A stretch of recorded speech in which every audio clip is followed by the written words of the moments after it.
La Revolución Francesa. 1794. Prisión de Francis Conciergerie. Una fortaleza impenetrable a orillas del río Sena en París. Un lugar frío, húmedo e infestado de ratas, conocido como la antecámara de la muerte. En su interior, la voz de una joven nación está a punto de ser acallada. Con el pelo rapado y el cuello desnudo, Maximilien Robespierre está preparado para la cuchilla de la guillotina, para pagar el precio del desastre que dejó a su paso. La explosión de acontecimientos que constituyeron la Revolución Francesa. La Revolución Francesa es un momento extraordinario en el que la gente empieza a creer que puede rehacer casi toda la sociedad. No solo pueden cambiar la política, las instituciones, sino que a través de la acción política pueden cambiar también la propia naturaleza humana.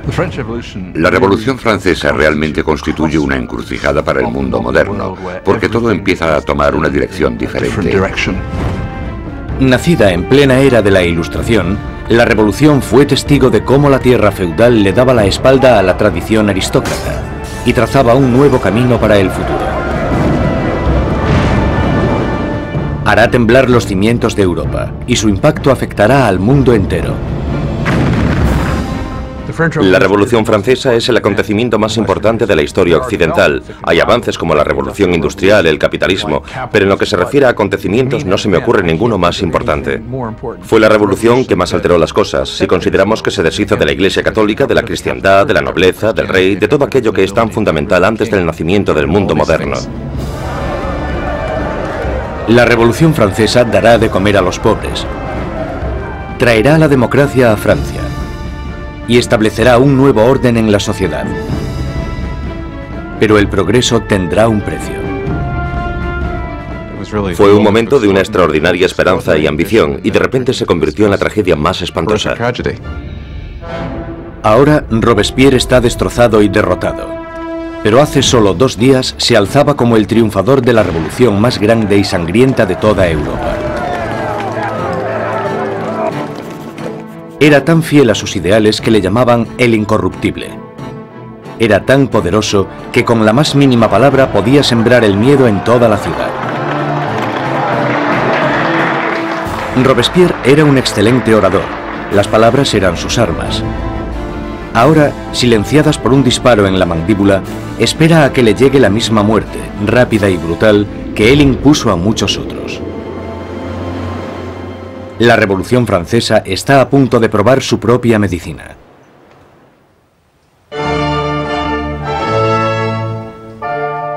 En la primavera de 1770, nadie hubiese podido prever los turbulentos acontecimientos que estaban a punto de suceder. El Palacio de Versalles se llena de distinguidos miembros de la corte real. Acabado en 1682, Versalles fue la obra maestra del rey Luis XIV. Para poner cierta distancia entre él y sus súbditos, Luis XIV se trasladó fuera de la capital de Francia, a un pequeño pueblo a 19 kilómetros al este de París, donde ordenó la construcción del palacio más grandioso de toda Europa. Durante casi 100 años ha sido la residencia de la hasta ahora inquebrantable monarquía de la nación, y hoy es testigo de una boda muy importante. El nieto del rey Luis XIV, el príncipe Louis Capet, el siguiente en la línea sucesoria al trono, está a punto de casarse.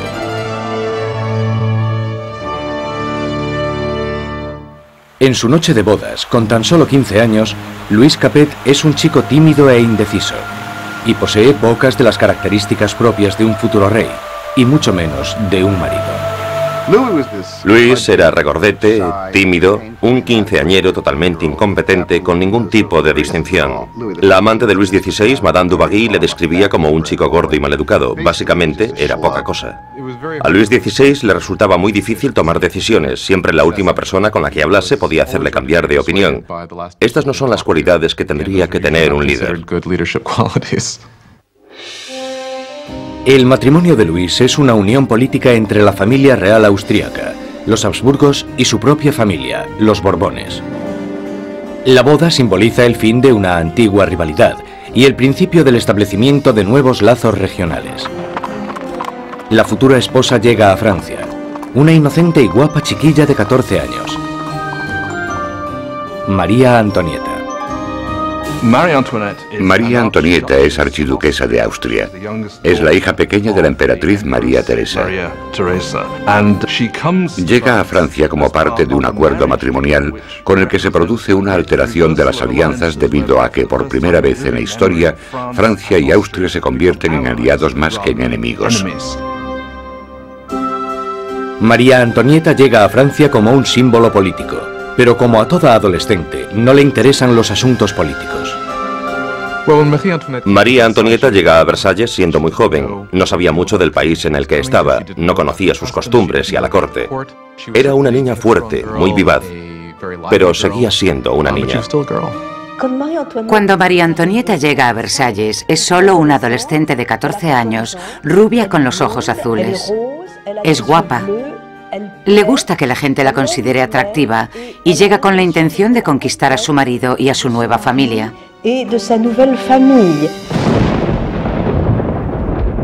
En la noche de bodas cae una tormenta que no hace presagiar nada bueno. Pero en el interior, el esplendor de la ceremonia ilumina el palacio mientras los recién casados se dirigen a su habitación real. En una ceremonia que simbólicamente asegura la concepción de un heredero, los cortesanos del rey presencian el momento en que la joven pareja se mete en la cama de matrimonio por primera vez. La gente está encantada y se crean grandes expectativas. Pero una vez cerradas las cortinas, se ve claramente que no será tan fácil engendrar un heredero. Luis no solo no estaba interesado en gobernar, Luis tampoco lo estaba en amar. Y las primeras noches no le hizo mucho caso a su mujer, ni por extensión a su matrimonio. Pasarán años antes de que se produzca la consumación del matrimonio. La ausencia de un heredero pronto hará que surjan rumores en todo el país que continuarán persiguiendo a la pareja en los años venideros. La gran fiesta de la boda continúa durante varios días en Versalles, pero más allá de las puertas de palacio no hay casi ningún motivo de celebración. Años de mala administración por parte de la monarquía han llevado a los franceses a pasar penurias y hambre. Casi una década antes, el rey Luis XV había perdido una guerra de 7 años, luchando contra Inglaterra por América del Norte. El desafortunado conflicto casi arruina a Francia, dejándola sin dinero y sin prestigio. Las arcas del Estado estaban casi vacías, sin embargo, su población aumentaba día tras día.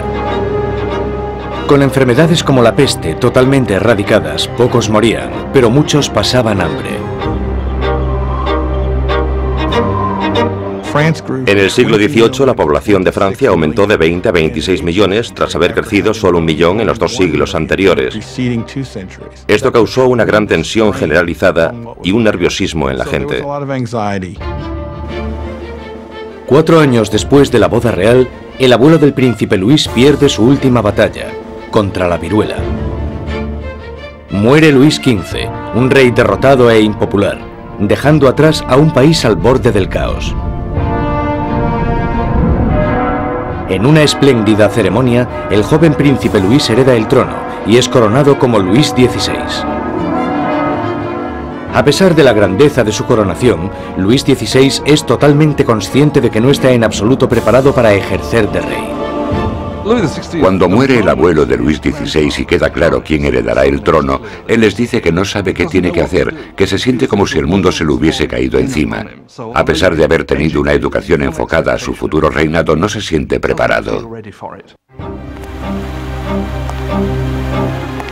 Con un reino en crisis, Luis XVI es el peor hombre para estar al mando. El rey de 20 años reza: protege, Señor, a aquellos que reinan demasiado jóvenes. Instalados en los aposentos reales de Versalles, Luis XVI y María Antonieta empiezan su nueva vida como jóvenes monarcas. Aunque solo a 19 kilómetros, en París, está surgiendo una nueva era. Una era que entra en colisión directa con la monarquía en sí. Es la peligrosa nueva era de las ideas, la era de la Ilustración.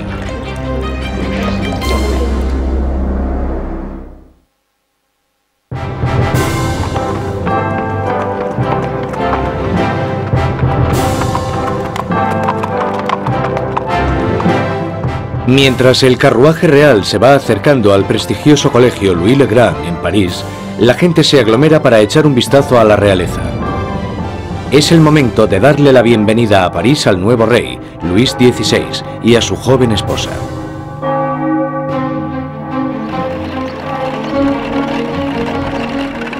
Y a la cabeza del comité de bienvenida está un prometedor estudiante de Derecho, el joven Maximilien Robespierre. Cuando Robespierre era niño, el rey visitó su colegio y Robespierre le leyó un discurso en latín. Así que, en realidad, habló con Luis XVI cuando él era solo un adolescente.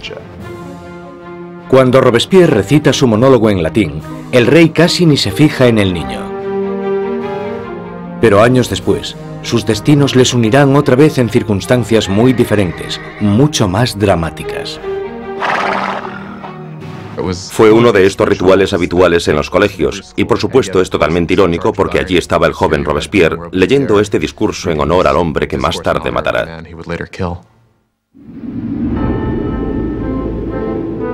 Por ahora, su acogida es cariñosa y sus halagos sinceros. La visita de los monarcas puede que ganase los corazones de la gente, pero sus mentes se están inclinando cada vez más hacia una dirección totalmente diferente. Desde la Edad Media, la sociedad europea se había dividido en tres clases distintas, establecidas en el nacimiento. Había una gran división entre la riqueza de la nobleza y el clero y la pobreza de los campesinos. Entonces, en pleno siglo XVIII, la razón y la ciencia empiezan a cuestionar esta tradición. Envuelto por una corriente de innovación y nueva literatura, París es ahora el centro filosófico del mundo. La ciudad es invadida por nuevas corrientes de conocimiento, se abren nuevas posibilidades. Es la era de la Ilustración. La Ilustración es un movimiento que lo que dice es que desconfíes de la autoridad, que desconfíes de todo lo que te hayan contado antes y que pienses por ti mismo, que lo compruebes tú mismo. En la Europa del antiguo régimen te decían lo que tenías que pensar. El clero y los gobernantes te daban la información. La idea de que una persona con algo de dinero pudiese acceder a través de la alfabetización al conocimiento humano de manera libre era revolucionaria. Surge una nueva élite por todo París. Los aristócratas se reúnen para hablar sobre los escritores de la Ilustración y la floreciente edad de la razón. Voltaire, Rousseau. Nuevas voces se alzan a favor de la libertad, del control del propio destino y, sobre todo, de la igualdad. La pasión por esta nueva literatura se desata sobre todo en las clases altas, pero mientras las ideas de la Ilustración van adentrándose en otros estratos de la sociedad, la lucha por la igualdad empezará a amenazar el estilo de vida aristocrático. Es una amenaza porque acabarán cuestionándose por qué los aristócratas son los que tienen privilegios. Se preguntan por qué el mundo está dividido de esta manera. ¿No podemos cambiarlo para que sea un mundo mejor? ¿El progreso no es posible? Esto hará que vaya perdiendo fuerza la idea de que la monarquía, la aristocracia y la jerarquía son algo natural. Para ver aplicadas las ideas de la Ilustración, solo había que echar un vistazo al otro lado del Atlántico, donde los americanos luchaban por independizarse del antiguo enemigo de Francia, Inglaterra. El joven rey Luis quiere vengarse de las derrotas de su abuelo en la guerra y ve su oportunidad en la guerra de la independencia americana. Luis confía a la causa un total de 2.000 millones de libras, lo suficiente para alimentar y dar cobijo a 7 millones de ciudadanos franceses durante un año. La inversión marcará el inicio de un colapso económico en Francia. América lleva a Francia a la bancarrota porque para luchar en esta guerra, los franceses tienen que recaudar una enorme cantidad de dinero. Esto lleva a la monarquía francesa a endeudarse para poder luchar en la guerra de la independencia americana. Y es un elemento crucial en la situación financiera de la monarquía francesa. Mientras Luis XVI manda dinero y tropas al otro lado del Atlántico, María Antonieta se ocupa de generar sus propias deudas. La vida en Versalles es una interminable rutina de rituales arcaicos y formalismos. Hay ceremonias para cuando el rey y la reina se levantan, para cuando se visten, para cuando comen, para cuando se van a la cama. Para entretenerse en medio de la monotonía de estos rituales, María Antonieta preside extravagantes desfiles de moda. María estaba obsesionada con una moda ridícula, sobre todo con esos recogidos tipo torre de varios centímetros de altura y que llevaban horas y horas de elaboración y en los que metían todo tipo de ornamentos y frutas. A muchos les parecían una obscenidad. Acabaron representando todos los problemas de ella, de Versalles y a esa cultura. Aparte de esta moda extravagante, María Antonieta se entretiene con los cotilleos de la corte, haciendo apuestas y representando obras de teatro. Cuando empieza a acumular deudas, le ponen el nombre de Madame Déficit.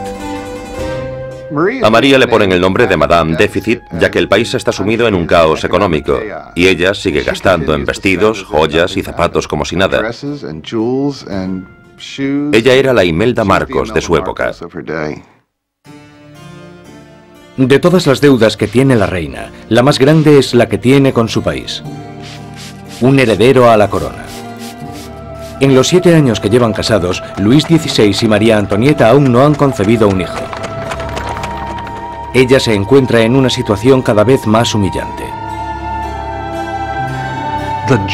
El trabajo de la reina es darle un heredero varón al trono francés.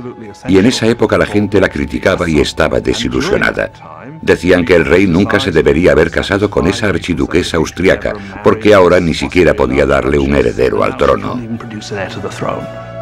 María Antonieta se encuentra en una situación desesperada. El apetito de Luis por la comida es incuestionable, pero el sexual está claro que no entra dentro del menú. María Teresa, la madre de María Antonieta, se cuestionaba: si una mujer tan guapa como mi hija no puede hacerle funcionar, ¿qué es lo que pasa? Luis XVI y su joven esposa María Antonieta no fueron capaces de concebir un hijo durante 7 años, y esto deslucirá el principio de su reinado. De sobra era conocida su afición de cerrajero. Había un montón de canciones sobre Luis el cerrajero, al que le costaba encontrar el agujero donde meter la llave. El desinterés de Luis XVI por el sexo es visto como una falta de hombría.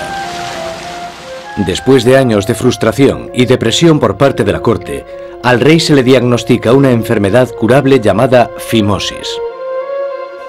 Luis tenía una deformidad que hacía que la excitación sexual fuese extremadamente dolorosa, y por tanto no hubo consumación del matrimonio hasta que una operación quirúrgica lo corrigió, pero le aterraba operarse y le llevó años decidirse a hacerlo.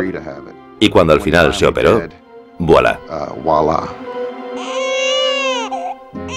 Después de una simple operación, la pareja pudo tener su primer bebé, María Teresa. Pero no es fácil reparar el daño que se le ha hecho a la imagen de María Antonieta durante años. Desde principios de 1780, las calumnias habían circulado por todo el país, sátiras pornográficas del rey y de la reina, folletos obscenos que se reían de la impotencia de Luis XVI y retrataban a la reina como una ramera promiscua en una corte pervertida y decadente.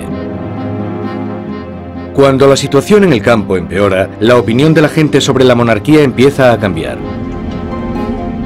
Se producen muchas malas cosechas y la inflación aumenta el precio de la harina, llevando a la escasez de la parte esencial de la dieta francesa, el pan.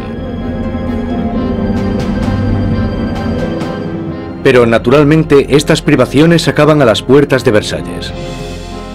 Mientras los monarcas continúan viviendo en la extravagancia, las quejas se traspasan al papel. A la corte real se le acusa directamente. ¿Sabe por qué hay tanta gente necesitada? ¿Es acaso que su lujoso estilo de vida devora en un día lo que 1 millar de hombres necesitaría para subsistir? ¿Quién es el hombre que está detrás de estas acusaciones? El mismo joven que solo unos años antes felicitó al rey y a la reina por su coronación. Maximilien Robespierre. La gente pronto tendrá un portavoz que pedirá la libertad y la igualdad por la revolución.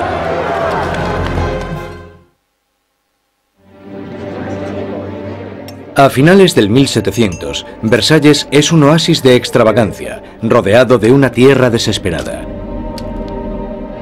Y con un rey inseguro al mando, Francia está trazándose su camino al desastre. Después de 19 años de matrimonio, Luis tenía 4 hijos. Aún así, como rey sigue siendo impotente. En un intento por demostrar su liderazgo, Luis se mete a hacer reformas financieras. pero su equivocada manera de manejar las finanzas carga a los pobres con muchos impuestos, mientras la nobleza no paga casi nada. Con la economía por los suelos y la gente cada vez más inquieta, parece que incluso Dios está enfadado, golpeando a Francia con el invierno más frío de los últimos 90 años. Si alguna vez hubo intervención divina para empeorar la situación, seguro que fue en el verano de 1788 y la primavera de 1789. En el verano de 1788 había una creciente crisis política desarrollándose en un momento de seria escasez de comida. En 1788, para los franceses, la harina era la esencia de la vida. El pan, su medida de subsistencia. La mayoría de la gente en Francia comía casi 1 kilo de pan al día. El pan era esencial y su subida de precio la notó todo el mundo. Si el precio se doblaba, tenías problemas. Bajo la mala financiación de Luis XVI, el precio de la harina se disparó. Las escasas provisiones se estaban agotando y el precio de una rebanada de pan pronto igualó al sueldo de un mes. El hambre se convirtió en rabia. Surgen disturbios por toda Francia. Se atacan casas. Se roban panaderías y los panaderos, acusados de guardar pan, son linchados allí mismo.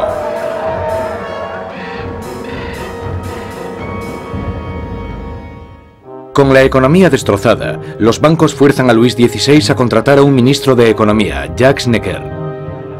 Necker, un pensador progresista, es popular entre la gente de una manera que Luis XVI solo puede envidiar. Durante la primavera del 89, Jacques Necker fue, sin lugar a dudas, el ministro más popular, porque saltó a la luz pública por sus escritos sobre el deber del gobierno de asegurarse de que haya pan y grano suficiente para todos. Con la nación en crisis fiscal, Necker insta a Luis XVI a convocar una reunión con el tradicional cuerpo representativo del reino, los Estados Generales. Es la primera vez en 175 años que se reúne a estos representantes. Políticamente, Francia estaba organizada en los llamados 3 estados. El primero era el del clero, el segundo el de la nobleza y el tercero el de todos los demás. Y según los cálculos contemporáneos, los primeros 2 estados los formaban el 3% de la población y el tercer estado el 97%. Mucha gente pensaba que era muy injusto que este tercer estado, que era la mayoría de la población, tuviese solo 1/3 de los diputados. Consideraban injusto que el Parlamento tuviese 3 cámaras y que las 2 cámaras, la de la nobleza y la del clero, pudieran siempre anular la votación de la plebe. 4 de mayo de 1789. Un destacado joven abogado y político llega a Versalles. Maximilien Robespierre viene a presentarse ante los Estados Generales como diputado, para ser la voz que pida justicia para la gente que él representa, el tercer estado. Robespierre era un huérfano provinciano que había destacado académicamente con la obtención de una prestigiosa beca, convirtiéndose en un orador elocuente. Un mojigato en apariencia, pero con las ideas muy claras. Cuando volvió a su casa al pequeño pueblo de Arras, las ideas de la Ilustración que había absorbido en los salones de París tuvieron a un poderoso defensor porque se convirtió en el abogado de los oprimidos de su pueblo natal. Cuando volvió a Arras y empezó a ejercer de abogado, leyó mucho sobre la Ilustración y cuando Robespierre ejerció de abogado en Arras, intentó utilizar esas ideas en los casos que él estaba defendiendo. Robespierre y sus compañeros pedían que la nobleza y el clero pagasen sus impuestos. Pero Luis XVI se siente cada vez más amenazado por el creciente radicalismo del tercer estado. Entonces, el 20 de junio, después de 6 semanas de estancamiento, los diputados se dan cuenta de que están siendo silenciados. El 20 de junio, cuando los diputados llegan a la reunión y encuentran las puertas cerradas, sospechan de un complot. Van a la sala, que era lo que nosotros llamamos la sala de juego de pelota, pero que en realidad era un frontón, se reúnen y juran que no dejarán de reunirse hasta que tengan una nueva constitución. Los diputados deciden constituirse en una nueva Asamblea Nacional y ser los verdaderos representantes del pueblo de Francia. El juramento del juego de pelota es uno de estos grandes y simbólicos momentos de la historia de la Revolución Francesa. Tienes a todas estas personas reunidas en este gran espacio abierto que es la sala de juego, levantando sus brazos en una especie de saludo casi romano, y para esta Asamblea Nacional fue el momento en el que se dan cuenta de su poder y dignidad, y realmente vieron que podían derrocar al rey de Francia. La Asamblea Nacional nace de un revolucionario estado de rebeldía. Será una comunión de voces procedentes de todo el país, un cuerpo parlamentario representando la voluntad de la gente. Pero arrebatarle el poder al rey no será tan fácil como firmar una simple proclamación. Todas estas victorias iniciales que tuvieron lugar en Versalles son la mayoría victorias sobre el papel y ninguna se había llevado a cabo. Cuanto más nos vamos acercando a julio de 1789, más miedo tienen los diputados de Versalles de que el rey esté reuniendo al ejército para derrocarles. A principios de julio, 30.000 soldados toman posiciones en los alrededores de París. Para defenderse, la gente forma una nueva Guardia Nacional. Los revolucionarios asaltan las armerías de París y se van con más de 28.000 mosquetes. Lo único que les falta es la pólvora, y la gente sabe dónde encontrarla. En el centro de París se alza un enorme castillo de piedra, conocido como el símbolo del dominio feudal, la Bastilla. La prisión acoge los almacenes de pólvora de la ciudad y se conoce como la prisión de las torturas y las muertes inexplicables. La Bastilla había sido el gran símbolo del despotismo monárquico, el gran símbolo de los reyes de Francia yendo más allá de los límites de su propio poder. Para los franceses simboliza el horror. En medio de las revueltas se produce un sorprendente escándalo. Luis XVI despide a su ministro de Economía, el apreciado Jacques Necker, por portarse demasiado bien con el pueblo. Horas después de despedir a Necker, llega a París la noticia de que han despedido a su hombre preferido de la corte. No queda más opción que la sublevación. El 14 de julio, multitud de gente se reúne identificándose entre sí con un pequeño emblema. Rojo y azul son los colores de París, separados por el blanco, el color de la Casa de los Borbones. El tricolor ha nacido. De entre la multitud exaltada, una voz grita: ¡a la Bastilla! Con el ataque a la Bastilla, la gente de París está diciendo: no te podrás librar de una nueva Asamblea Nacional. La gente está tomando cartas en el asunto, está cogiendo las armas y diciendo: estamos del lado de la revolución. Cuando el director de la Bastilla, Bernard de Lugny, se entera de que una gran multitud se está aproximando a la prisión, intenta cerrarla. Monta una defensa desesperada, pero los revolucionarios asaltan la fortaleza y arremeten contra los guardas con cuchillos y lanzas. Finalmente, el director de Lugny se rinde, pero la multitud enfurecida le agarra arrastrándole por las calles, le abuchean, le dan patadas y le golpean hasta que grita: «¡Dejadme morir!». La multitud entusiasmada accede con mucho gusto a su petición. Le apuñalan, le disparan y nace una revolucionaria tradición. Su cabeza decapitada desfila por las calles clavada en una lanza. Los diputados de la Asamblea Nacional no condenan inmediatamente este acto de violencia. De hecho, lo aceptan. Y fue esta aceptación de la violencia política lo que, bajo el punto de vista de algunas personas, creó una forma de conducta que tendrá consecuencias catastróficas para el desarrollo de la revolución. Con el humo aún levantándose de la Bastilla, Luis XVI vuelve de su viaje de caza. Debajo de la fecha del 14 de julio de 1879 escribe: «Nada», refiriéndose a su desafortunada caza. Un asesor le interrumpe con las noticias de los disturbios y la caída de la Bastilla.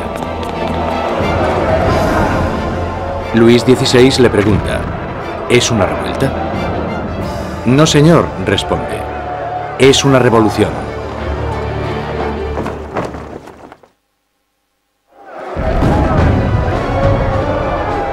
La victoria en la Bastilla desata el irrefrenable torrente de la revolución. La gente ha desafiado a su rey y ha ganado. No hay vuelta atrás. Como símbolo de la derrota del feudalismo, la gente, hombres, mujeres y niños atacan y destruyen la Bastilla con sus propias manos, ladrillo feudal a ladrillo feudal. Están empezando a desmantelar el pasado. Los franceses querían destrozar la Bastilla lo más rápido posible, pero no tenían la posibilidad de usar explosivos poderosos. Así que esto se hizo muy despacio, pero con un ímpetu tremendo. Se repartieron los ladrillos y se vendieron como símbolos de la demolición del despotismo. La energía en las calles da un nuevo ímpetu a la Asamblea Nacional. En pocos días se escribe una nueva constitución llamada la Declaración de los Derechos del Hombre y del Ciudadano.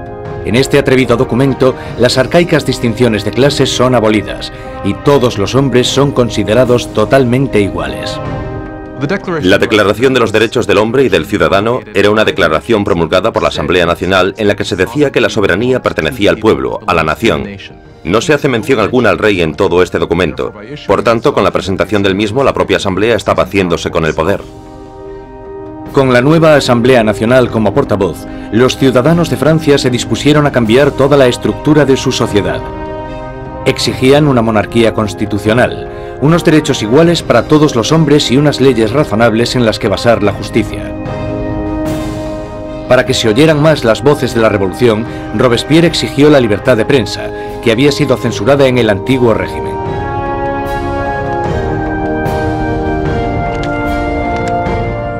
Como resultado, la prensa libre la encabeza l'Ami du Peuple, el amigo de la gente. Un periódico radical lleno de sermones sarcásticos y provocadores. Es la creación de un exmédico, Jean-Paul Marat.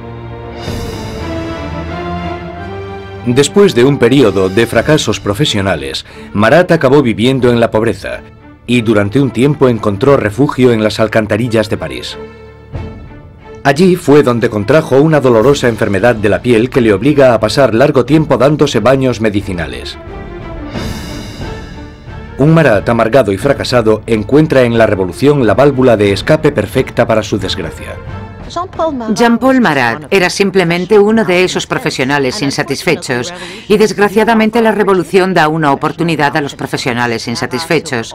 Marat canalizó toda su rabia, todo su resentimiento a través de un periódico que tuvo un éxito increíble, l'Ami du Peuple.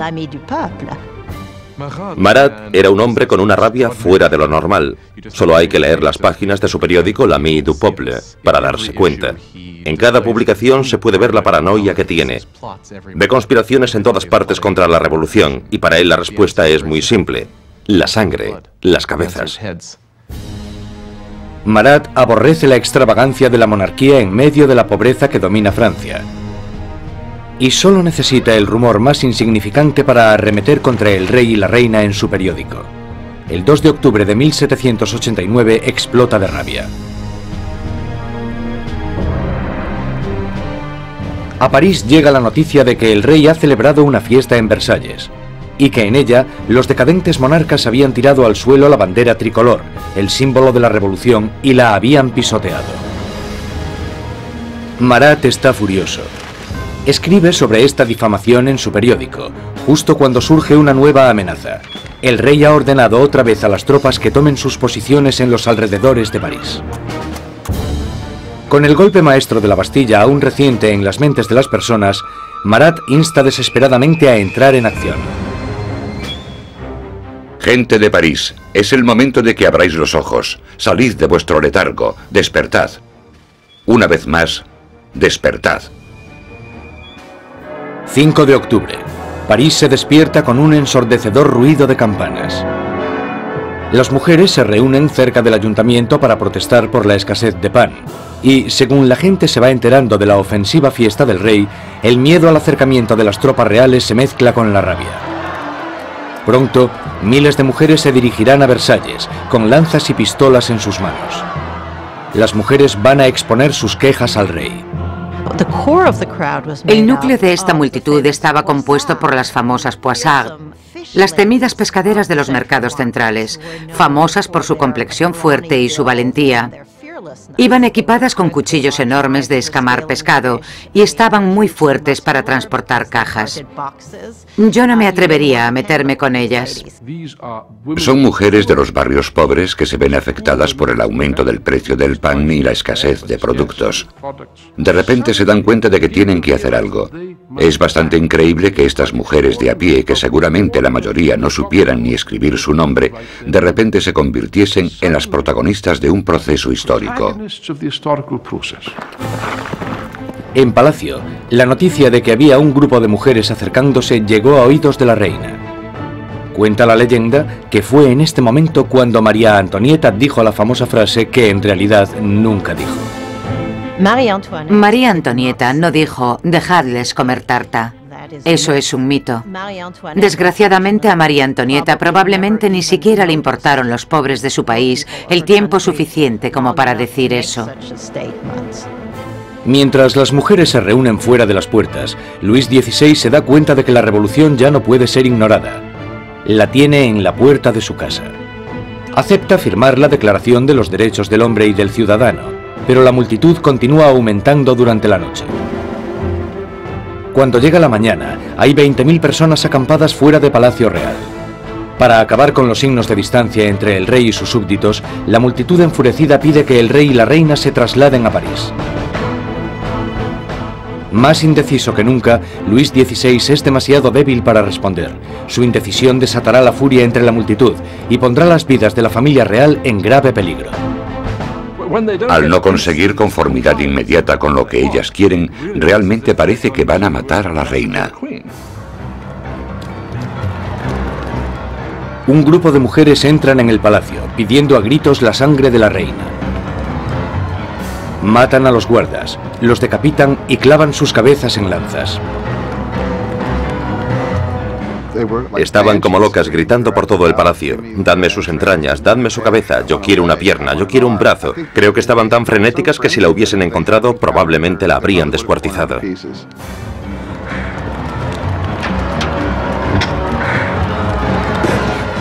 Temiendo por su vida, María escapa a los aposentos de Luis XVI solo unos minutos antes de que las mujeres entren en la habitación y hagan trizas su cama.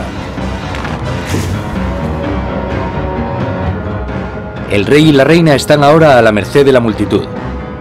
Y lo que la multitud quiere es un poco de atención por parte del rey. La única forma de que las mujeres se calmen es que la familia real acepte ir a París, porque creen que una vez que estén allí, entonces pueden obligarles a hacer lo que la gente de París quiera.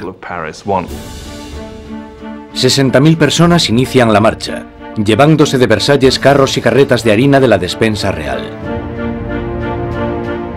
El carruaje real es escoltado todo el camino hasta París. El rey y la reina son obligados a ir a París, con las cabezas de los guardas que habían sido masacrados en el castillo. Les habían cortado las cabezas. Es realmente un acto de violencia extrema. Las cabezas se reconstruyen con maquillaje y desfilan delante del carruaje del rey y la reina. El rey y la reina hacen del Palacio de las Tullerías su nuevo hogar. Nunca volverán a ver Versalles. Una vez que la familia real se traslada a París, se convierten en prisioneros de París. Ellos lo saben y todos lo saben. Tienen grandes limitaciones de lo que pueden hacer. Son los prisioneros de la capital, de eso no hay duda. Abandonan Versalles y la asamblea se traslada a París. El poder está ahora en manos de la gente. Francia tendrá una nueva democracia, unas nuevas leyes, y una nueva e inolvidable forma de justicia hará su debut en el Estado revolucionario. La guillotina.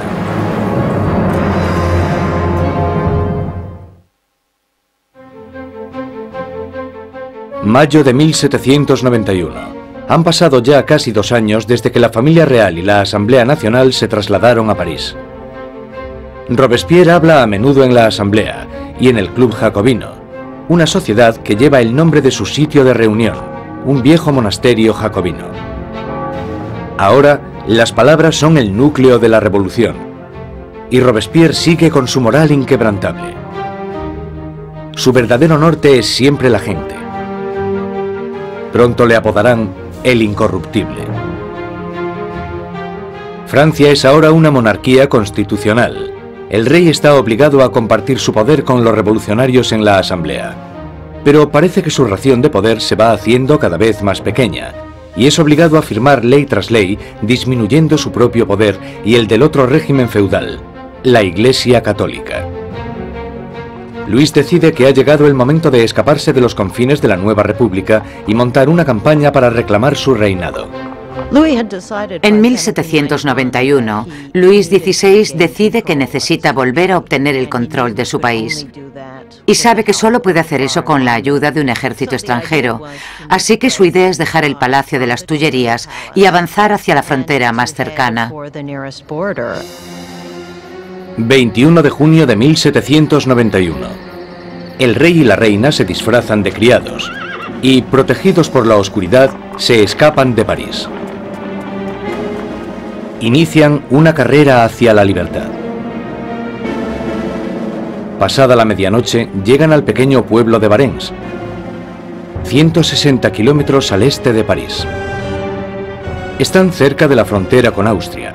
La salvación solo a unos pocos kilómetros de distancia, pero su intento de fuga no irá más allá.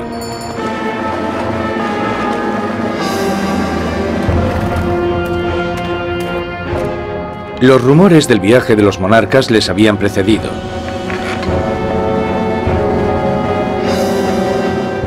Un oficial del pueblo para el carruaje y les pide los pasaportes.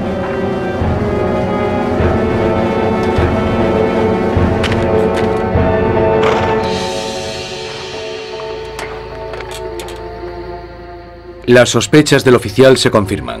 Es la firma del rey. El hombre está impresionado, pero los guardias revolucionarios de cerca de allí no se sienten nada intimidados por esto.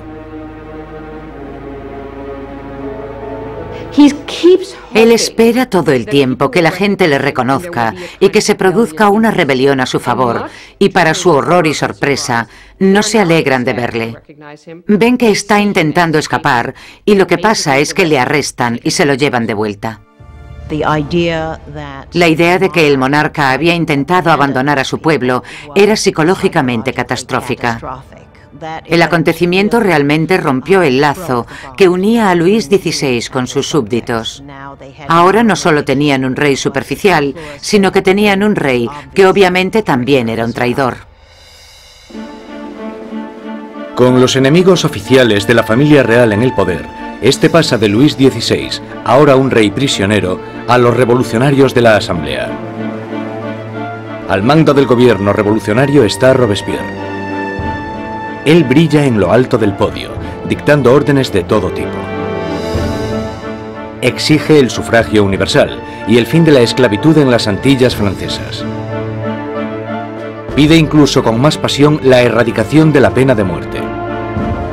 En la nueva era de la Ilustración, Robespierre quiere deshacerse de todos los restos del pasado medieval. Europa ha heredado un macabro repertorio de métodos de ejecución de la Alta Edad Media. Muertes crueles y tortuosas, a base de arrastrar, descuartizar, colgar, ahorcar y quemar en la hoguera. Bajo el antiguo régimen había toda una colección de truculentos castigos. La decapitación estaba reservada para la nobleza, y algo que la revolución quería desde el principio era que todo el mundo tuviese una muerte igual. Querían simbólicamente que todos pudiesen tener el mismo castigo. A pesar de la oposición de Robespierre, una nueva máquina de matar toma protagonismo en París. El inventor y físico Joseph Ignace Guillotin diseña una nueva máquina de decapitación, convirtiendo la antigua decapitación en una experiencia humanitaria. El doctor Guillotin describe su nuevo aparato a la Asamblea. El mecanismo cae como un rayo. La cabeza sale volando. La sangre se desparrama. El hombre está muerto. El mayor defensor del derramamiento de sangre, el periodista Marat, publica un artículo entusiasta en su periódico anunciando el nuevo nombre del aparato: guillotina. Pronto se conocerá con otro nombre: la cuchilla nacional. Los revolucionarios franceses creían en los valores humanos. Creían que no se debía causar un sufrimiento innecesario. Y lo que les gusta de la guillotina es que es rápida y eficiente. Y parece ser que, a pesar de que nadie haya regresado para contarlo, es indolora. La guillotina silenciará a los enemigos internos de la revolución, a cualquiera que sea sospechoso de planear el regreso del rey al trono. Pero son los enemigos de alrededor de Francia los que más preocupan a la Asamblea.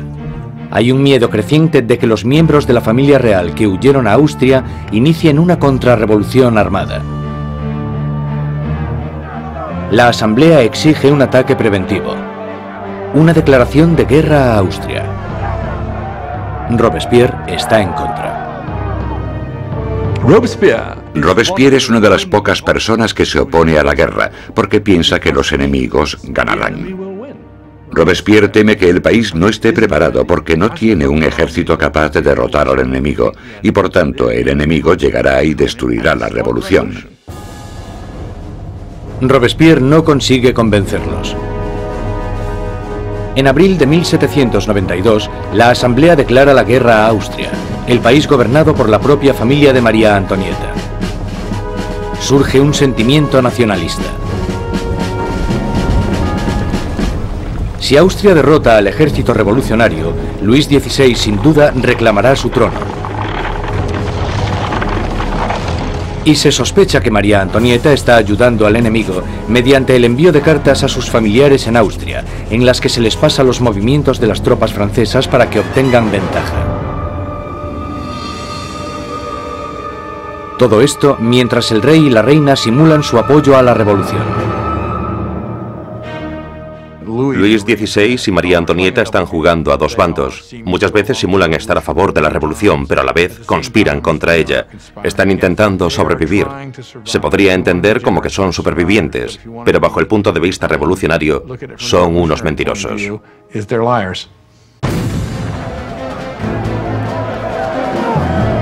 Con el ejército francés sufriendo grandes pérdidas en la frontera, llega la noticia de que en París el aliado de Austria, Prusia, se ha unido a la invasión.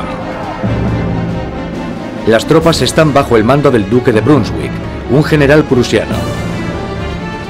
La tensión invade las calles de París. Y entonces los periódicos publican una carta del duque de Brunswick, un manifiesto en el que se amenaza con destruir París si se le hace daño a sus majestades el rey y la reina. Una amenaza equivocada que fracasa totalmente. 10 de agosto de 1792. 27.000 ciudadanos armados, empujados por la rabia y la indignación, se dirigen al Palacio de las Tullerías e inician un ataque salvaje contra los guardias reales. Al final mueren más de 800 hombres de ambos bandos. El rey huye y busca protección en la Asamblea, pero ya no existe la monarquía. A Luis le han quitado oficialmente su título. Ha nacido la República Francesa. La cuchilla de la guillotina es bautizada con la sangre de los restantes guardias de Luis XVI.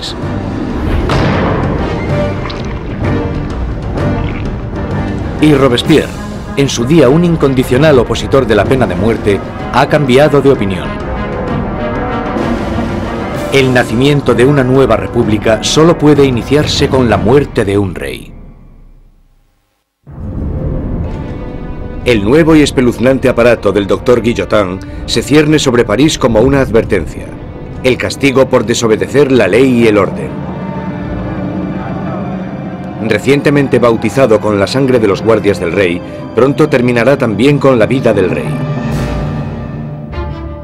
En agosto de 1792, con el rey destronado y la familia real metida en prisión, Robespierre y sus jacobinos están sumidos en una lucha por el control del gobierno nacional contra los girondinos, los moderados de la Asamblea. Pero en las calles de París hay un nuevo movimiento político. Como símbolo de su rechazo a la tradición aristocrática, los ciudadanos de a pie se niegan a llevar los calzones o culottes de los aristócratas. Se hacen llamar los sans-culottes, los sin calzones. Los sans-culottes se consideran los verdaderos representantes del pueblo francés, no eran de los más pobres.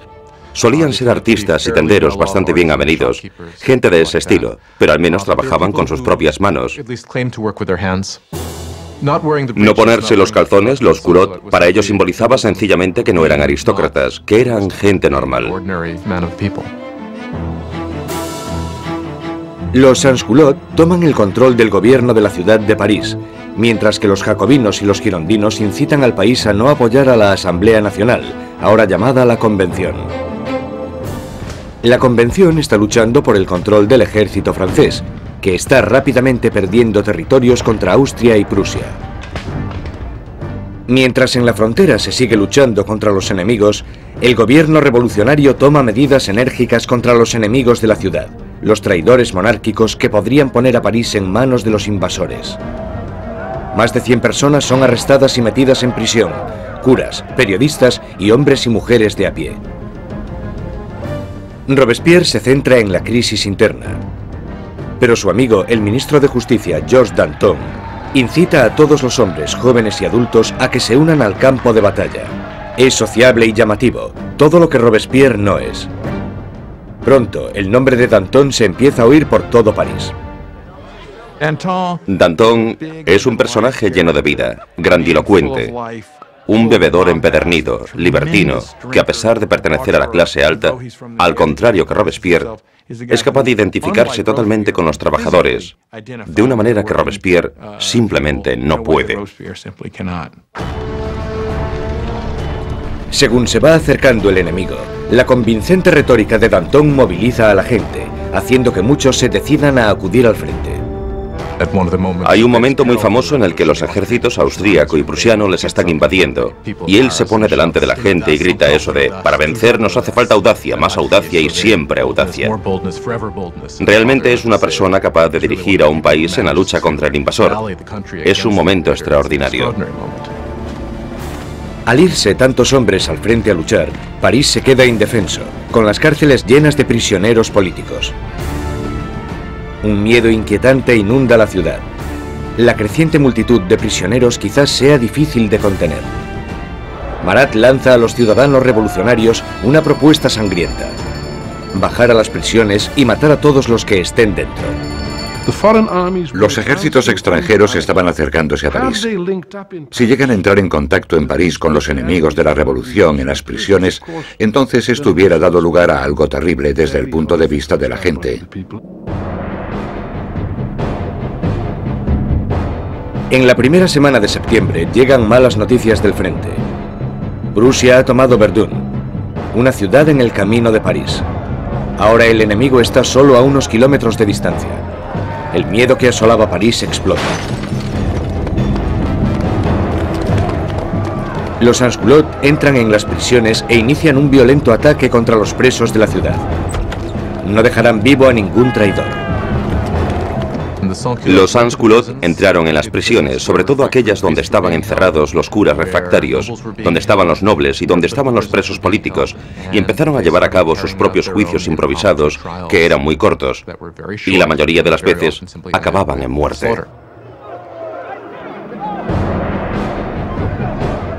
Las mujeres son violadas o mutiladas, los curas son destripados, los aristócratas descuartizados. En la primera masacre, más de 1.600 personas son asesinadas en solo unos días. Cuando la noticia de las masacres de septiembre se extiende por Europa, los enemigos de la revolución sienten repulsión.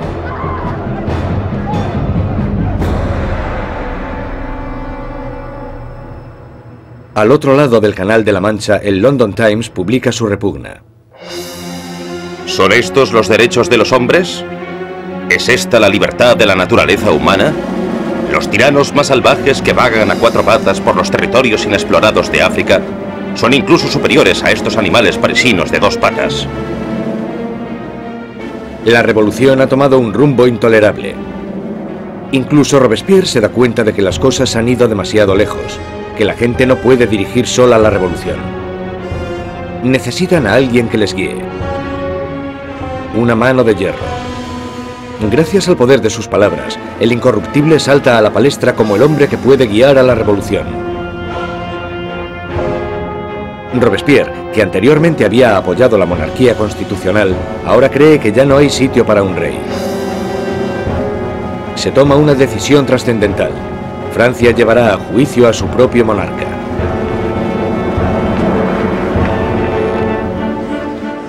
Con el veredicto reducido a una mera conclusión, el único debate sobre la mesa es la condena.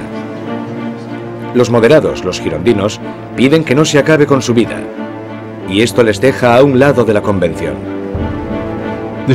A los girondinos se les planteaba una cuestión importante en lo que se refiere al rey, porque aunque ellos estaban convencidos de querer una república, no estaban tan seguros de que fuera necesario matar al rey. Los jacobinos, que querían la sangre del rey, superaban en número a los girondinos. ¿Por qué los jacobinos querían matar al rey? Yo creo que porque, como muy bien dijo Robespierre, para que la revolución pueda vivir hay que matar al rey. Si está bien que haya un rey, entonces algo va mal en la revolución. En todos los sistemas que existen, solo hay un castigo para la traición, y esa es la muerte. Por tanto, en ese sentido, si el rey es culpable de traicionar a su país en tiempos de guerra, entonces la conclusión es que debe sufrir la muerte de un traidor. El 20 de enero de 1793, Luis XVI es declarado culpable. Se dicta sentencia. El rey debe morir.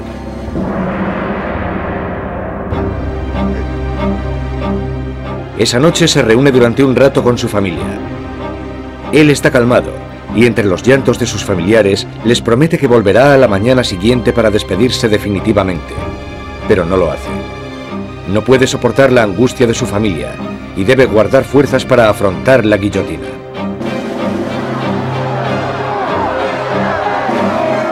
A la mañana siguiente, un carruaje lleva a Luis XVI al patíbulo. Estoicamente camina hacia la guillotina.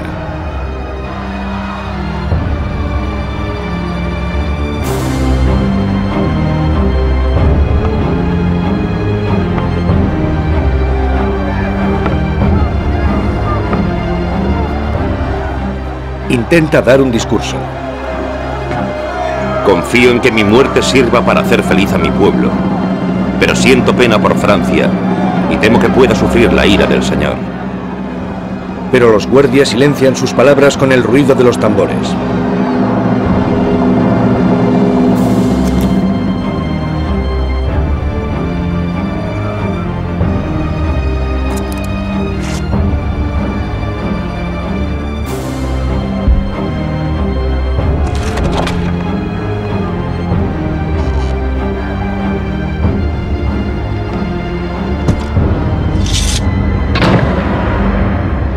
A las 10:22 de la mañana se acaba con la vida del hombre que fue rey de Francia.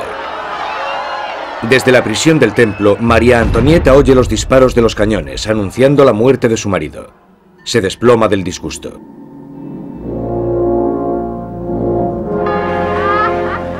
La sangre del rey es derramada. La revolución victoriosa. Pero los enemigos de la revolución pronto reclamarán su propia victoria. ¿Su objetivo? El hombre que está pidiendo que rueden tantas cabezas. Jean-Paul Marat.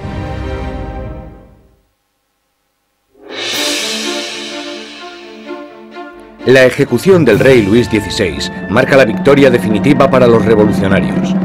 Un momento cumbre en el que la joven nación, la República Francesa, nace literalmente de la sangre.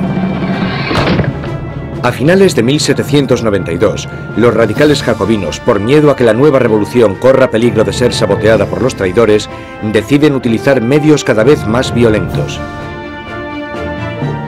Pero los girondinos, que representan a los campesinos franceses, quieren frenar la creciente violencia por miedo a que desencadene una guerra civil. Su mayor oponente, Jean-Paul Marat, responde a los girondinos con furiosas palabras en su periódico, publicando los nombres de aquellos que él cree que están conspirando contra la revolución. Marat, que anteriormente había exigido la ejecución de 200 personas, ahora pide la de más de 200.000. Cuando observas el periodismo de Marat, te das cuenta de que tiene un principio básico que es el de ser más radical que nadie y exigir que se mate a la gente. Si observas el periodismo de Marat, todo el rato dice, con solo cortar unas cuantas cabezas todo irá bien. Y cuando las cosas no van bien, si cortas unas cuantas cabezas más, todo irá bien. De repente, los parisinos empiezan a matar a gente y Marat es el primero que quiere llevarse el mérito por eso. Pero el movimiento radical no ha llegado a todas partes. La gente de las afueras de París está furiosa con la creciente brutalidad de los jacobinos y piden que pare el derramamiento de sangre. Este mensaje llega a oídos de la encantadora Charlotte Corday, una chica provinciana sencilla pero a la vez segura de sí misma. Charlotte Corday es una mujer corriente de la ciudad de Caen que está horrorizada por las muertes que están sucediendo y quizás con razón considera que Marat es el principal responsable de todo esto. Él ha jugado un papel decisivo en el radicalismo de la revolución. La gente seguía pidiendo que rodasen cabezas. 13 de julio de 1793. Charlotte Corday llega a París. Sabe que el amigo del pueblo tiene una política de puertas abiertas y que a Marat se le puede encontrar en su casa a cualquier hora, dándose baños medicinales. Corday le visita con la excusa de que tiene una lista de traidores, de aquellos que están colaborando con los enemigos extranjeros para acabar con la revolución. Marat le pide la lista, prometiendo a Corday que los traidores serán guillotinados al día siguiente. Y cuando se la da, coge una daga, un pequeño puñal, y se lo clava en el pecho.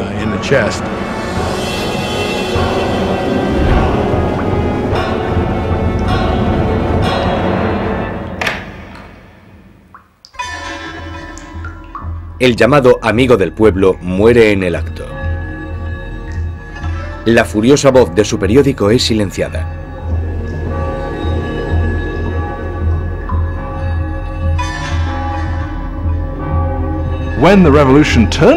Cuando la revolución se convierte en un baño de sangre, es muy fácil echarle la culpa a él y por supuesto eso fue lo que hicieron los que le odiaban o le temían. Y esa es una de las razones por las que Charlotte Corday lo asesina en 1793, porque cree que él es el responsable de muchas de las sangrientas atrocidades que han ocurrido. Corday no intenta escapar. En el juicio declara que no está arrepentida.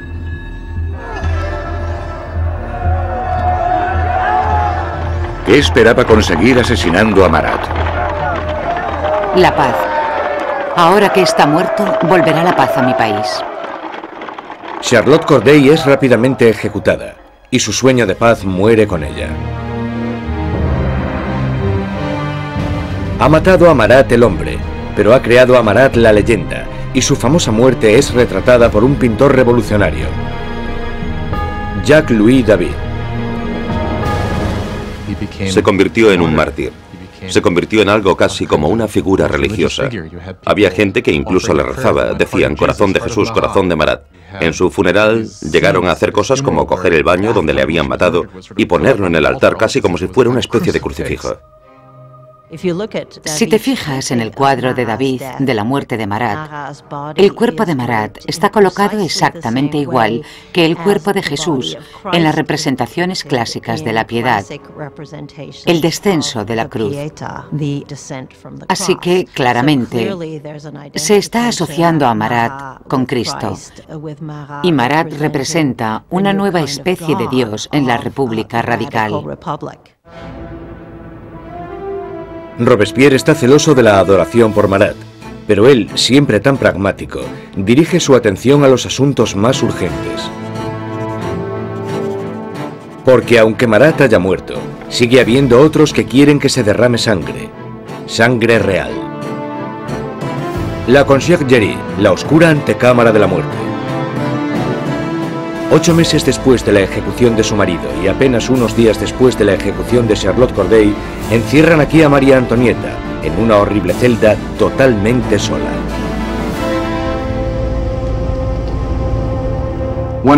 Una de las cosas más terribles que le suceden a María Antonieta es que después de la ejecución de Luis XVI, le quitan a sus hijos. Sus hijos eran lo más importante para ella y sabía que los revolucionarios someterían a su hijo a terribles torturas para que se olvidase de sus orígenes reales. Y parece que ella estaba en lo cierto.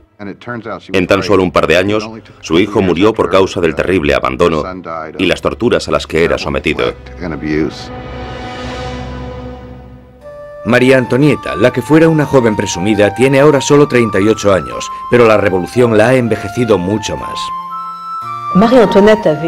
María Antonieta era una mujer muy guapa, elegante, hasta que llegó la revolución. A partir de 1788 empezó a adelgazar. El pelo se le llenó de canas, dejó de ser coqueta y de ponerse guapa. Adelgazó muchísimo. El día del juicio estaba irreconocible. El 15 de octubre se celebra el juicio de María Antonieta y es acusada de traición y de dilapidar los fondos nacionales. Las pocas pruebas que se presentan son basadas en espantosos y vengativos rumores. Una acusación se añade a la lista. Es acusada de incesto con su hijo. Ante esta acusación, María Antonieta se alza para defenderse. Apelo a la conciencia y a los sentimientos de todas las madres presentes para saber si hay alguna de vosotras que no se estremezca ante la idea de semejante horror. Y en ese momento hubo un cambio de tercio porque todas las mujeres se sintieron culpables y se dieron cuenta de que habían llegado demasiado lejos con esas acusaciones. María Antonieta tiene esperanzas de que, en un momento de compasión pública, la deporten a Austria, pero sus esperanzas se echan por tierra cuando se entrega la sentencia. Correrá el mismo destino que su marido. María Antonieta estaba en cierto sentido condenada desde el principio. Era el símbolo de la alianza austríaca que había demostrado ser desastrosa para Francia. Ella era, junto con su marido, el hazmerreír de la gente debido al aparente fracaso sexual de su matrimonio. Y ella era un símbolo de la cultura monárquica en una época en la que la propia cultura monárquica era vista como algo totalmente corrupto y perjudicial para el país. Así que por todas estas razones, era odiada como ninguna otra reina había sido odiada jamás. Era vilipendiada e injuriada. Desde su celda, María Antonieta escribe una última carta despidiéndose de sus hijos y de su familia, prometiendo ser valiente. Le cortan su pelo blanco y largo para prepararle para la guillotina.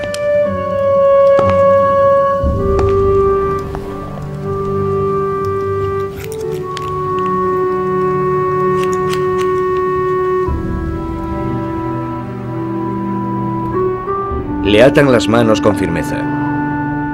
Mientras es escoltada para salir de la prisión, tiene la esperanza de que llegue un carruaje. En vez de eso, es una carreta, la carreta donde van los criminales comunes. Ella esperaba que cuando la llevasen al patíbulo recibiría el mismo tratamiento que recibió el rey, lo que suponía subir en un carruaje cerrado para que la multitud no pudiese llegar hasta ella. Pero la pusieron en una carreta abierta y la gente le gritaba todo tipo de cosas horribles, terribles amenazas. Apenas la sombra de la soberana que fue, María Antonieta mantiene su dignidad de reina mientras desfila por las calles de París.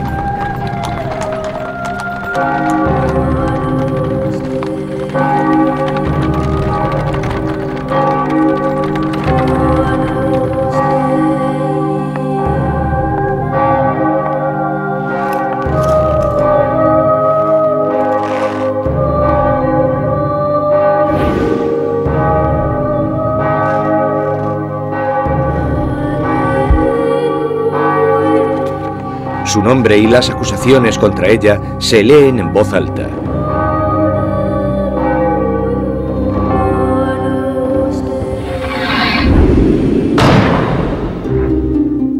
La última reina de Francia ha muerto. Varios días después, tras incontables ejecuciones, un miembro de la Convención Nacional comenta lo absurdas que son estas masacres, y sus aliados, uno detrás de otro, son guillotinados. Él dijo, la revolución es como Saturno, devora a sus propios hijos. Danton le contesta, las revoluciones, amigo mío, no son un camino de rosas. El derramamiento de sangre solo acaba de empezar.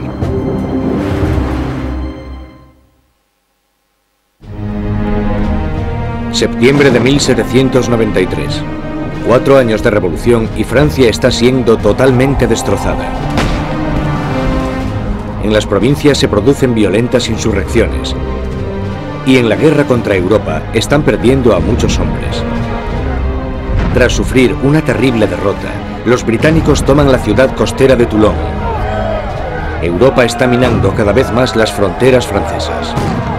Francia es el país más grande y más poblado de Europa Occidental y tiene un gran poder militar. Y claro, cuando empezó la revolución, un montón de sus tradicionales enemigos y también un montón de sus tradicionales aliados pensaron, sí, esta es nuestra oportunidad, no para hacerse con algún territorio de Francia, sino para enriquecerse a su costa y debilitarla, para siempre. Francia está aislada de toda Europa. Gran Bretaña la está bloqueando y Austria y Prusia están atacándola e invadiéndola. La gente de París tiene miedo de que la victoria de la contrarrevolución dé lugar a un baño de sangre.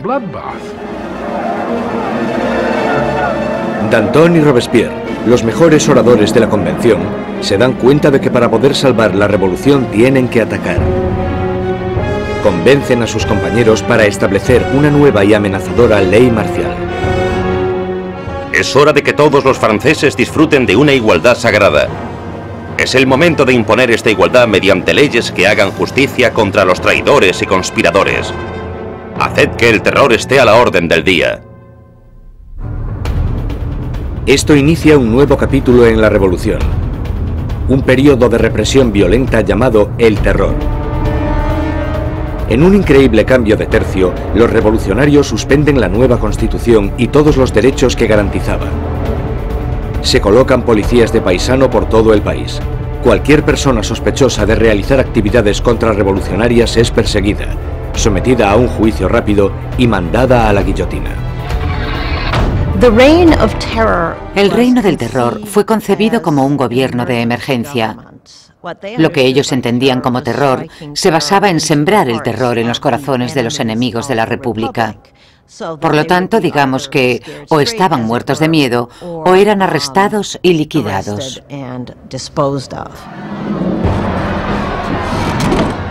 La más mínima sospecha podía mandar a cualquiera al patíbulo.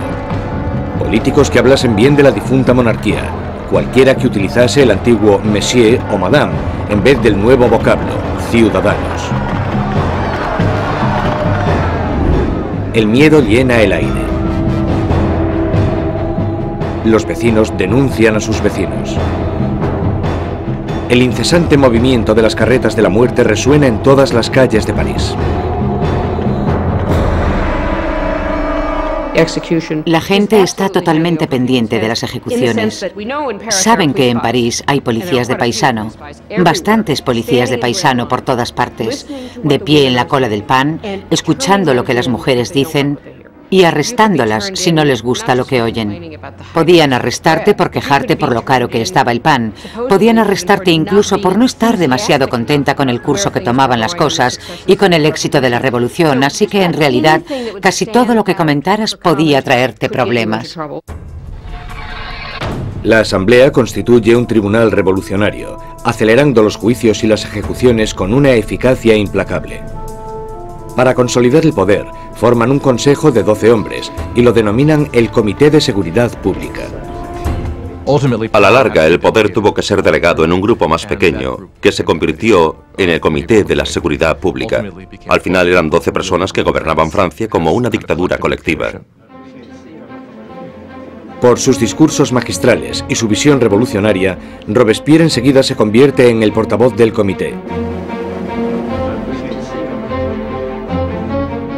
Y su voz está pidiendo que se derrame más sangre. Una de las ironías de la vida política de Robespierre es que desde el principio él estaba totalmente en contra de la pena de muerte. Y por supuesto se tendrá que comer sus propias palabras cuando más tarde se convierta en un defensor acérrimo del terror y la guillotina. Nunca llegó a responder a eso directamente, excepto cuando dijo, bueno, los tiempos han cambiado. La revolución había vuelto implacable a Robespierre. El que fuera un apasionado defensor de la libertad de prensa, ahora restituye la censura, vestigio del antiguo régimen. La iglesia ya está siendo atacada, y él se queda de brazos cruzados mientras uno de los revolucionarios más radicales, Jacques-René Hebert, hace una nueva propuesta: la descristianización. En plena crisis de la guerra y en plena rebelión interna, la gente empieza a decir que la culpa de todo la tienen los curas, la religión. Y que lo que tenemos que hacer, si queremos salvarnos de los enemigos de la revolución, es destrozar el poder de la Iglesia Católica. La superstición, el fanatismo, eso es de lo que trata la religión, y por tanto lo que tenemos que hacer es erradicar todo eso. Las calles que llevaban la palabra San son cambiadas de nombre. Los iconos religiosos son destrozados y reemplazados por tributos al nuevo santo, Marat. La iglesia parecía simplemente ser el enemigo de los revolucionarios radicales. A las iglesias y las catedrales les arrancan los altares, rompen las vidrieras, rompen las estatuas, simplemente destrozaron toda la riqueza de la iglesia. Por supuesto, a los europeos esto les chocó, incluso más que la muerte del rey. Ni siquiera salvaron el calendario cristiano. Los años ya no son numerados a partir del nacimiento de Cristo, sino a partir de septiembre de 1792, el año del derrocamiento de la monarquía. Ahora es el año 1. A los meses se les da un nuevo nombre según las estaciones. Julio se convierte en Termidor, abril en Floreal. Los meses duran 3 semanas, cada una de 10 días de duración. El calendario revolucionario seguramente fue diseñado como una especie de arma contra el cristianismo, contra la creencia cristiana. Por supuesto, al tener una semana de 10 días, la gente ya no sabría cuándo era domingo. Eso era lo que esperaban. El terror se extiende por toda Francia. Se condenan las insurrecciones con una sanguinaria e implacable crueldad. En la ciudad de Lyon, donde los contrarrevolucionarios están ganando terreno, el Comité de Seguridad Pública sienta un ejemplo brutal. Cientos de rebeldes son atados, llevados a campos y acribillados en masa.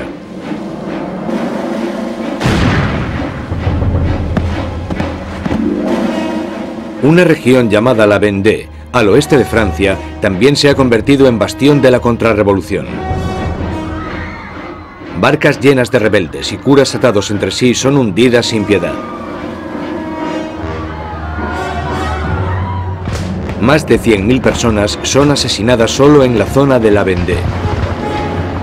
En París, la hoja de la cuchilla cae a un ritmo aún más frenético.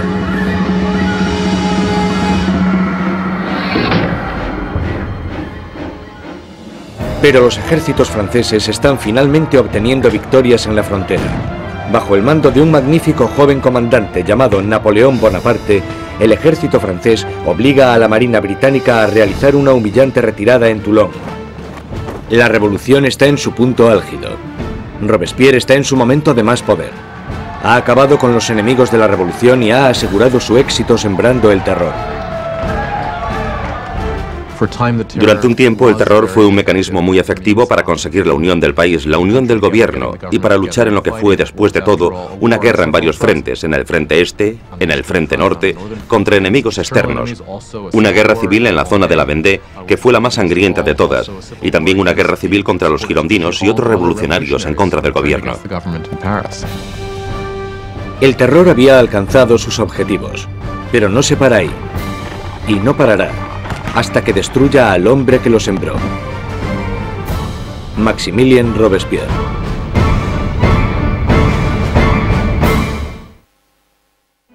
Con la sangre del terror, Maximilien Robespierre ha rescatado a la revolución. Un enérgico ejército está defendiéndose contra los ataques en la frontera, pero las dificultades internas aún no se han sofocado. En la cima del éxito, Robespierre sueña con un reto aún más grande: sembrar más terror para crear un nuevo tipo de sociedad. La República de la Virtud. Con virtud se refiere a la virtud cívica. Es un principio fundamental para Robespierre. Por ejemplo, no puedes ser un ciudadano virtuoso con simplemente obedecer la ley. Debes de estar activamente involucrado en el trabajo del Estado, y eso incluye acabar con los enemigos del Estado. El 5 de febrero de 1794, Robespierre da un discurso destacando su filosofía. El terror sin la virtud es desastroso, pero la virtud sin el terror no vale para nada. Asocia la virtud con el terror. El terror en ese momento se convierte, a su manera de ver, en un instrumento con el que crear virtud. Pero otros no están de acuerdo. Para Danton, la revolución está yendo por el camino equivocado. Él y sus seguidores, los dantonistas, creen que es el momento de acabar con el terror, porque este ya ha hecho su función. En la primavera de 1794 las cosas empiezan a mejorar. Ya no hay tantos problemas con la comida, la campaña de guerra está yendo mejor y Danton está diciendo básicamente que necesitan establecer una nueva base de gobierno, moverse hacia la normalización. Robespierre piensa que es demasiado pronto. Danton empieza organizando un grupo para debatir cómo acabar con el terror. Robespierre lo interpreta como una amenaza directa al gobierno. No lo ve como una simple diferencia de opinión sobre la dirección que debe tomar la política, lo ve como una traición. Y en la República de la Virtud de Robespierre, solo hay una respuesta a la traición.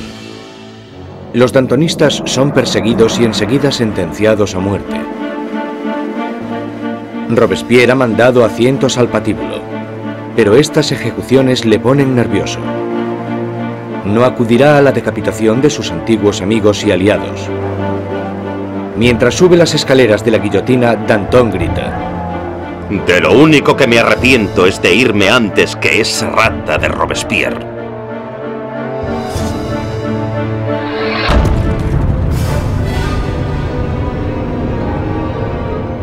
Con los dantonistas fuera de su camino, Robespierre inicia en Francia un período aún más sangriento y terrorífico.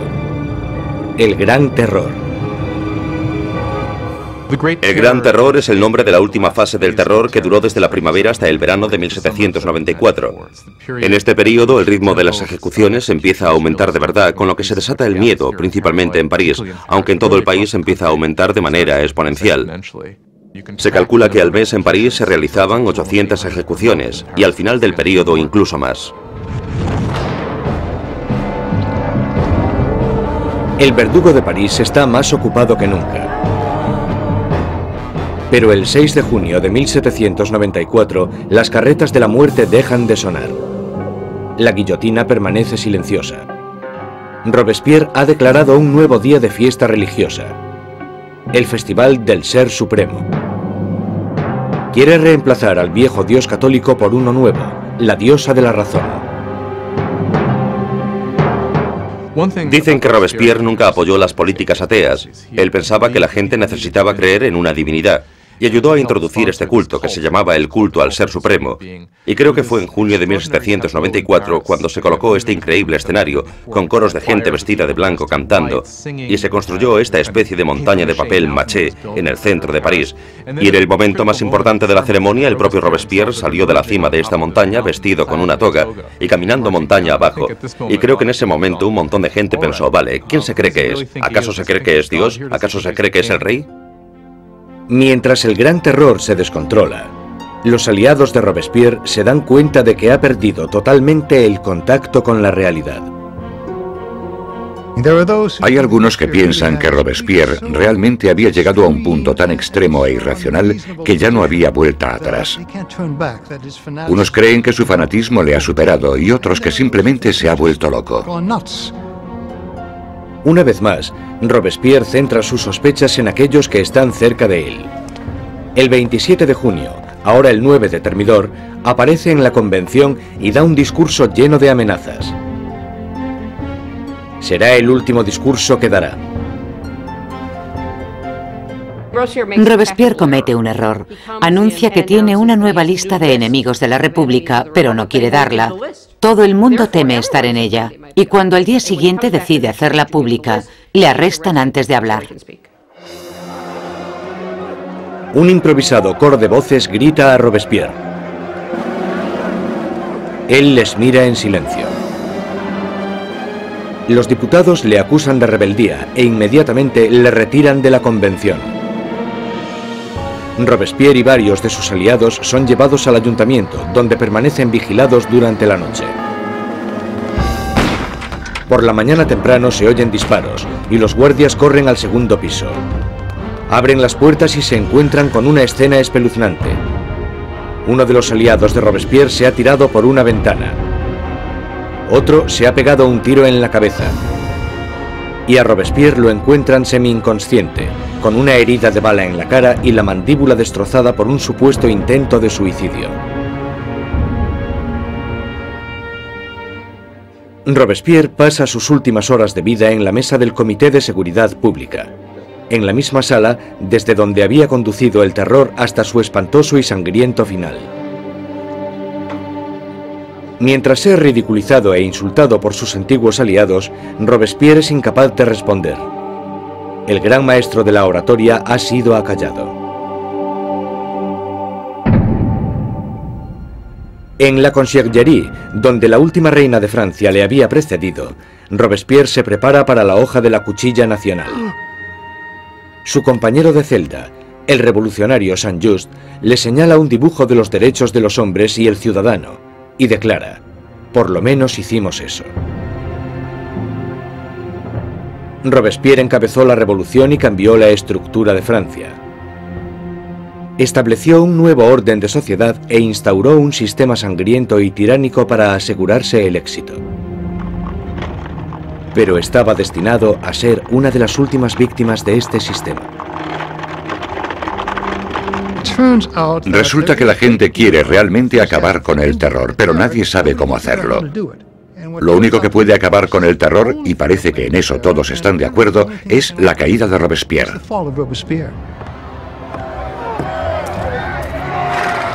El 27 de julio de 1794, la guillotina acaba con el incorruptible. Y la última sangre del terror es derramada. El terror muere con Robespierre, pero la revolución no. Los derechos del hombre, la democracia, la nueva república. Los logros de la revolución sobrevivirán más que cualquiera de los propios revolucionarios. Francia entrará en un periodo de incertidumbre, paralizada por el miedo a otro terror, o incluso algo peor: la vuelta a la pasada monarquía opresiva. Pasarán 5 años de estancamiento, hasta que, una vez más, el poder se consolide en manos de un único hombre, Napoleón Bonaparte. Los historiadores no se ponen de acuerdo sobre cuándo terminó la revolución. Algunos creen que terminó con la subida al poder de Napoleón. Otros mantienen que la revolución continuó hasta el siglo XIX e incluso más allá. La Revolución Francesa es un momento en el que la gente toma por primera vez las riendas de su propio destino. La idea de que los súbditos de la monarquía más antigua, más prestigiosa y más poderosa de Europa pudiesen reescribir su historia fue algo que tuvo una resonancia increíble. La revolución destruyó la antigua Europa feudal y cambió para siempre el curso de la civilización occidental. Con la Revolución Francesa surgen muchas preguntas. ¿Cuánta violencia está justificada para conseguir una sociedad mejor? ¿Tiene la gente derecho a acabar con lo que consideran un sistema injusto para reemplazarlo por lo que están convencidos en sus corazones de que es un sistema más justo? ¿Cuánta violencia está justificada para poder llevarlo a cabo? Aún hoy en día nos preguntamos todo esto. Cuando Robespierre y sus aliados estaban ocupados conduciendo a su país hacia el futuro, muchos de ellos se debieron haber preguntado cuál sería el resultado final. Más de 200 años después del nacimiento de la República Francesa, el fantasma de Robespierre está aún presente en las revoluciones. Desde Rusia hasta Vietnam, desde China a América Latina. Los experimentos franceses con la democracia han inspirado los modelos de todo el mundo. Sea donde sea que haya una tiranía, el grito pidiendo justicia perdurará para siempre. Libertad, igualdad, fraternidad. Por la revolución.